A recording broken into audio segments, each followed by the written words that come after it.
Hello, welcome again. We are solving Engineering Services P 2018 Mechanical Engineering paper. Question number 141 is statement 1. The air standard efficiency of Brayton cycle depends only on the pressure ratio.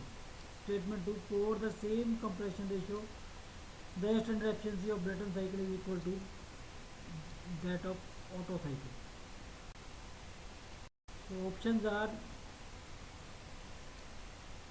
option A, both statement 1 and statement 2 are individually true, and the statement 2 is the correct explanation of statement 1. Option B, both statement 1 and statement 2 are individually true, but statement 2 is not the correct explanation of statement 1. Option C, statement 1 is true, but statement 2 is false. Option D, statement 1 is false, but statement 2 is true. So here we have the efficiency of Brayton cycle as 1 minus 1 by Rp divided by gamma by minus 1 by gamma.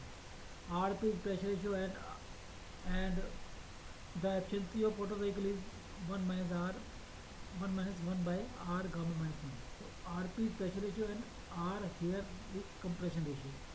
If we take same Rp or same pressure ratio for both cycle, then we say Rp Brayton is equal to Rp Otto is equal to Rp. Then this R this for gamma minus 1 can be written as Rp gamma minus 1 by gamma or T1 by T2. So then both expression, if we replace this by this, then the both expression will be same. So the second statement will be correct. So for the same compression ratio, the air standard efficiency of the Brayton cycle is equal to that of Otto cycle. That is correct. And the air standard efficiency of Brayton cycle depends on the pressure ratio, only on the pressure ratio. That is also correct.